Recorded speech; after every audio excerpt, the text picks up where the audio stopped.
ಕಾರ್ತಿಕ ಮಾಸ. ಈ 30 ದಿನ ಏನು ಮಾಡಬೇಕು, ಏನು ಮಾಡಬಾರದು. ಕಾರ್ತಿಕ ಮಾಸ ಎಂದರೆ ಸೂರ್ಯ ದೇವನಿಗೆ ಸಮರ್ಪಿತವಾದ ಮಾಸ. ಈ ಮಾಸ ಸೂರ್ಯ ದೇವನಿಗೆ ವಿಶೇಷ ಪೂಜೆ ಹಾಗೂ ಧಾರ್ಮಿಕ ಆಚರಣೆಗಳನ್ನು ಸಲ್ಲಿಸಲಾಗುವುದು. ಈ ಮಾಸದಲ್ಲಿ ಸೂರ್ಯೋದಯ ಹಾಗೂ ಸೂರ್ಯಾಸ್ತದ ಸಮಯದಲ್ಲಿ ದೀಪಾರಾಧನೆ ಮಾಡಲಾಗುವುದು. ಈ ಮಾಸದಲ್ಲಿ ದೀಪಾರಾಧನೆ ಮಾಡುವುದರಿಂದ ಸಂಪತ್ತು, ಆರೋಗ್ಯ, ಯಶಸ್ಸು ದೊರೆಯುವುದು ಎಂಬ ನಂಬಿಕೆ ಭಕ್ತರಲ್ಲಿದೆ. ಪ್ರೀತಿ ಪ್ರೇಮ ವಿಚಾರ, ಸತಿಪತಿ ಕಲಹ, ಮದುವೆ ವಿಳಂಬ, ಸಂತಾನ, ಉದ್ಯೋಗ, ವ್ಯಾಪಾರ ಸಮಸ್ಯೆ, ದೃಷ್ಟಿದೋಷ, ಕುಜದೋಷ, ವಾಮಾಚಾರ ಬಾಧಿತರಿಗೆ ಪರಿಹಾರ ನಿಶ್ಚಿತ. ಹಣಕಾಸು ಸಮಸ್ಯೆ, ಅನಾರೋಗ್ಯ, ಶತ್ರುಬಾಧೆ, ಗೃಹ ನಿರ್ಮಾಣದಲ್ಲಿ ಅಡೆತಡೆಗಳಿದ್ದಲ್ಲಿ ಸುಲಭ ಪರಿಹಾರ ಒದಗಿಸಲಿದ್ದಾರೆ. ನಿಮ್ಮ ಯಾವುದೇ ಸಮಸ್ಯೆಗೆ ಒಮ್ಮೆ ಭೇಟಿ ನೀಡಿ. ಕಾರ್ತಿಕ ಮಾಸದ ಮಹತ್ವ. ಕಾರ್ತಿಕ ಮಾಸದ ಮಹತ್ವ. ಪೌರಾಣಿಕ ಕಥೆಯ ಪ್ರಕಾರ ಶಿವನು ಆಷಾಢ ಸುಧಾ ಏಕಾದಶಿಯಂದು ಯೋಗ ನಿದ್ರೆಗೆ ಜಾರಿ ಕಾರ್ತಿಕ ಸುಧಾ ಏಕಾದಶಿಗೆ ಎಚ್ಚರಗೊಳ್ಳುತ್ತಾನೆ ಎಂದು ಹೇಳಲಾಗುವುದು. ಶಿವನು ಕಾರ್ತಿಕ ಪೌರ್ಣಿಮೆಯಂದು ತ್ರಿಪುರಾಸುರನನ್ನು ಕೊಂದು ವಿಶ್ವವನ್ನು ರಕ್ಷಿಸಿದನು ಎಂಬ ಕಥೆಯಿದೆ. ಅಲ್ಲದೆ ಈ ಮಾಸದಲ್ಲಿ ಗಂಗೆಯು ನದಿ, ಕೊಳ, ಬಾವಿಗಳಲ್ಲಿ ಉಕ್ಕಿ ಹರಿದು ಆ ನೀರನ್ನು ಅಮೃತವಾಗಿಸುತ್ತಾಳೆ. ಇನ್ನು ಅಯ್ಯಪ್ಪ ಸ್ವಾಮಿ ಭಕ್ತರಿಗೂ ಈ ಮಾಸ ವಿಶೇಷವಾದದ್ದಾಗಿದ್ದು ಈ ಸಮಯದಲ್ಲಿ ದೀಕ್ಷೆಯನ್ನು ಪಾಲಿಸುತ್ತಾರೆ. ಕಾರ್ತಿಕ ಮಾಸದಲ್ಲಿ ಏನು ಮಾಡಬೇಕು. ಕಾರ್ತಿಕ ಮಾಸದಲ್ಲಿ 2 ಹೊತ್ತು ಸ್ನಾನ ಮಾಡಿ ದೀಪಾರಾಧನೆ ಮಾಡಬೇಕು. ಸಂಜೆ ಹೊತ್ತು ದೀಪ ಹಚ್ಚಿ ಪೂಜೆಯನ್ನು ಸಲ್ಲಿಸುವುದನ್ನು ತಪ್ಪಿಸಬಾರದು. ಕಾರ್ತಿಕ ಪುರಾಣವನ್ನು ಓದಿ, ಯಾರಾದರೂ ಜೋರಾಗಿ ಓದಿದರೆ ಕೇಳುವುದು ಕೂಡ ಒಳ್ಳೆಯದು. ಸೋಮವಾರ ಪ್ರಸಾದ ತಯಾರಿಸಬೇಕು. ಉಳಿದ ದಿನಗಳಲ್ಲಿ ಹಣ್ಣುಗಳನ್ನು ಪ್ರಸಾದವಾಗಿ ಸಮರ್ಪಿಸಬಹುದು. ಏನು ಮಾಡಬಾರದು. ಈರುಳ್ಳಿ, ಬೆಳ್ಳುಳ್ಳಿ, ಮಾಂಸಾಹಾರ ಸೇವನೆ ಮಾಡಬಾರದು. ಎಳ್ಳೆಣ್ಣೆಯನ್ನು ದೀಪ ಹಚ್ಚಲು ಹೊರತುಪಡಿಸಿ ಬೇರೆ ಯಾವುದೇ ಕಾರ್ಯಕ್ಕೆ ಬಳಸಬಾರದು. ಉದ್ದಿನ ಬೇಳೆ ಸೇವಿಸಬಾರದು. ದಿನದಲ್ಲಿ ಒಮ್ಮೆ ಮಾತ್ರ ಸೇವನೆ ಮಾಡಿದರೆ ಒಳ್ಳೆಯದು. ಅದು ಸಾಧ್ಯವಾಗದಿದ್ದರೆ ಸೋಮವಾರ, ಕಾರ್ತಿಕ ಸೋಮವಾರ, ಕಾರ್ತಿಕ ಪೂರ್ಣಿಮಾ, ಕೋತಿ ಸೋಮವಾರದಂದು ವ್ರತ ಪಾಲಿಸಿ. ಕಾರ್ತಿಕ ಮಾಸದ ಪ್ರತಿದಿನದ ಮಹತ್ವ. ಕಾರ್ತಿಕ ಮಾಸದ ಪ್ರತಿದಿನದ ಮಹತ್ವ. ಪಾಡ್ಯಮಿ, ಮೊದಲನೇ ದಿನ, ಶಿವನ ದೇವಾಲಯಕ್ಕೆ ಹೋಗಿ ಪೂಜೆಯನ್ನು ಸಲ್ಲಿಸಬೇಕು. ತದಿಯ, ಎರಡನೇ ದಿನ, ಸಹೋದರ ಸಹೋದರಿ ಮನೆಗೆ ಹೋಗಿ ಆಕೆ ಮಾಡಿದ ಆಹಾರ ಸೇವಿಸಿ, ಆಕೆಗೆ ಉಡುಗೊರೆ ನೀಡಿ ಆಶೀರ್ವದಿಸಬೇಕು. ತದಿಯ, ಮೂರನೇ ದಿನ, ಪಾರ್ವತಿ ದೇವಿಗೆ ಕುಂಕುಮಾರ್ಚನೆ ಮಾಡಬೇಕು. ನಾಲ್ಕನೇ ದಿನ, ಸುಬ್ರಹ್ಮಣ್ಯ ಸ್ವಾಮಿಗೆ ಪೂಜೆಯನ್ನು ಸಲ್ಲಿಸಬೇಕು.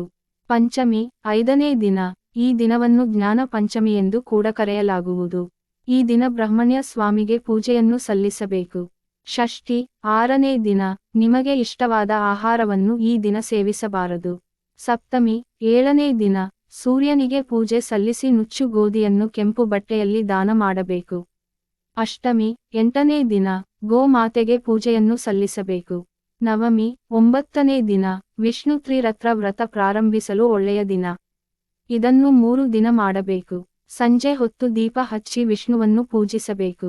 ದಶಮಿ, 10ನೇ ದಿನ, ಈ ದಿನ ವಿಷ್ಣುವನ್ನು ಪೂಜಿಸಿ.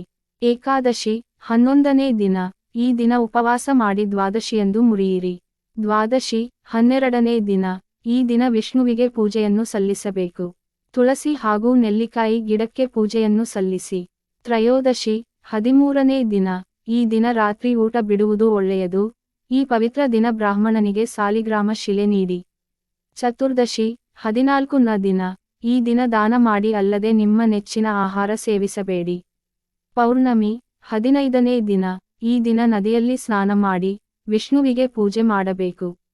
ಬಹುಳ ಪಾಡ್ಯಮಿ, 16ನೇ ದಿನ, ಹಳೆಯ ಆಹಾರ ಹಾಗೂ ಮೊಸರು ಸೇವಿಸಬಾರದು.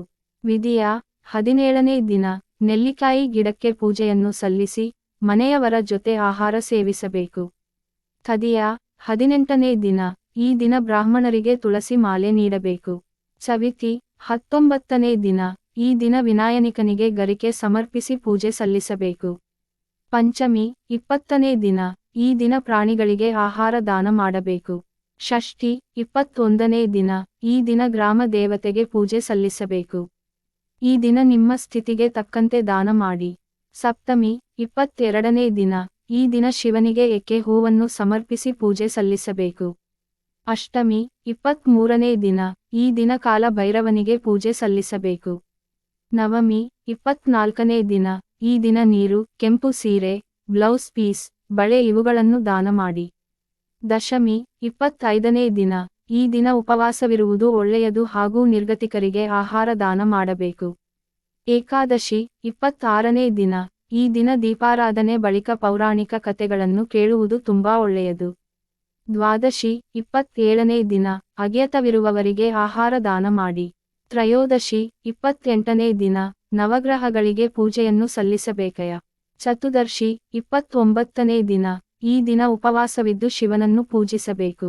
ಅಮಾವಾಸ್ಯೆ 30ನೇ ದಿನ. ಪಿತೃದೇವತೆಗಳ ಮರಣ ಹೊಂದಿರುವ ಪೂರ್ವಜರು ಹೆಸರಿನಲ್ಲಿ ಆಹಾರ ದಾನ ಮಾಡಬೇಕು.